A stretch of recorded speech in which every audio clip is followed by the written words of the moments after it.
Welcome back to The Explainer. Today we're uncovering something absolutely wild, the hidden foundation of our modern world. We literally interact with the digital realm every single day, right? Swiping our screens, saving files to the cloud, relying on incredibly complex AI. And it all feels so weightless, intangible, like it all just magically floats out there in the ether. But let me tell you, that is a very carefully constructed illusion. Which brings us to a massive question. What is the cloud actually made of? It's super easy to think of our tech as purely code, or just wireless signals bouncing around. But to shatter that illusion of weightless technology, we actually have to look down. Way, way down. Because the real answer to what powers our wireless world lies deep underground, literally, in the dirt and rock we walk on every single day. Okay, let's dive into this. Notice how these raw, glowing ores sitting right at the center branch out to literally everything that defines modern civilization. We're talking about the smartphones right there in your pocket, massive AI data centers, sleek electric vehicles, and yeah, even cutting-edge fighter jets. Absolutely none of these exist without pulling some very specific, really hard-to-process materials right out of the earth. Section 1. The hidden cost of tech.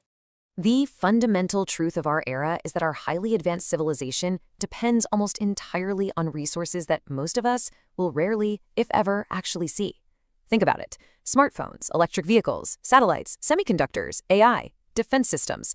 Every single one of these sleek, futuristic innovations relies entirely on pulling very specific dirt and rocks from the ground. Whether we want to hit our global green energy goals, advance computing, or just maintain military readiness, we absolutely need these raw materials. Without them, human innovation literally grinds to a halt. No way around it. Section 2. What are critical minerals? We hear this term thrown around constantly in the news, right? Critical minerals and rare earth elements. Basically, they're the essential raw materials required for advanced manufacturing. But here's a massive misconception we've got to clear up right now. So the crucial point is, despite the name rare earths, these elements are often not geologically rare at all.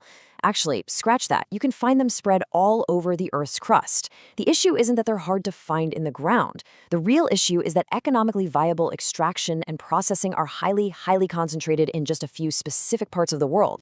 Let's look at the key players here. We've got lithium, cobalt, nickel, and graphite.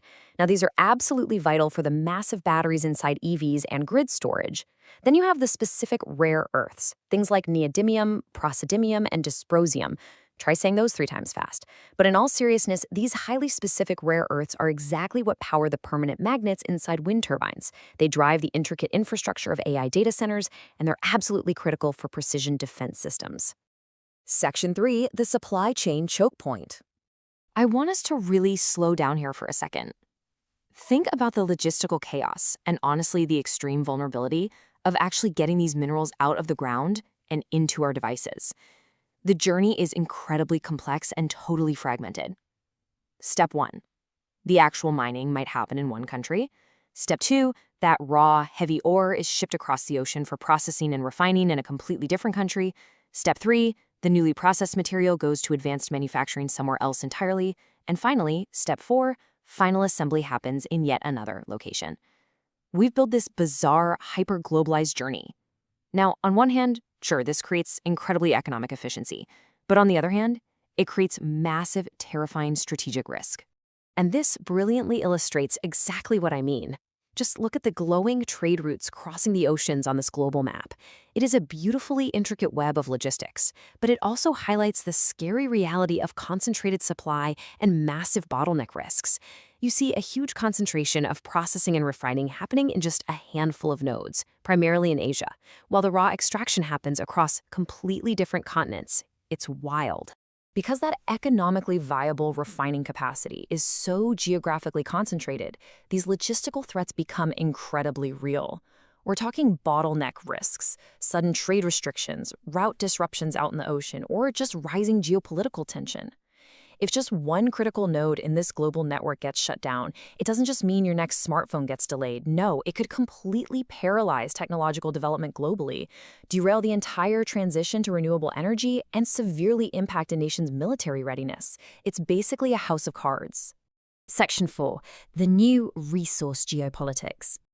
As we transition our focus from pure global economics to high-stakes national security, I want you to consider this historical parallel.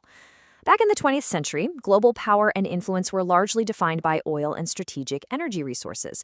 We all know the history, right? The geopolitical conflicts fought over access to oil fields. Well, today, 21st century power is defined by critical minerals and technology. The scramble for these specific elements today is the exact modern equivalent of the wars fought over oil in the previous century. The playing field has literally just shifted from oil derricks to processing plants. Take a close look at this new geopolitical chessboard. Notice the red and blue state influence markers radiating across the globe here. Extraction and, more importantly, refining capacity are increasingly being utilized as actual weapons of state leverage. Territorial competition, resource nationalism, strategic alliances, they're all now actively being shaped by where these specific rocks sit in the ground and who owns the factories to refine them. So how in the world are countries responding to this incredible vulnerability? Well, they're rushing to implement defensive strategies. There are massive investments going into domestic mining to try and bring extraction closer to home. Governments are building strategic national reserves of rare earths, just like they do with oil. They are urgently developing advanced recycling capabilities to reuse what's already out there, and generally just trying to diversify their supply chains. It is a frantic race to build supply chain resilience before a major crisis hits. Section 5. Power, Technology, and Tomorrow. We cannot ignore the massive environmental and strategic challenges looming on the horizon as we look to the future. Balancing sustainability, economic demand, and strategic security is going to become increasingly difficult. And, this is the incredibly messy reality of the green energy transition. To build the millions of solar panels, wind turbines, and EVs that will supposedly help the environment, we have to dramatically scale up global mining. And mining operations create major ecological and social impacts. Finding a way to meet exploding economic demand, secure our technological supply chains, and protect the planet simultaneously, that is going to be one of the absolute toughest balancing acts of our time. Now, what's really interesting about this slide is how the modern battlefield is framed. We aren't just looking at soldiers in trenches anymore. Look at these global resource control rooms, the semiconductor fabrication plants, the advanced automated defense systems. Future geopolitical influence isn't just about who has the biggest army. It depends entirely on who controls the critical minerals, the refining capability, and the resulting technology.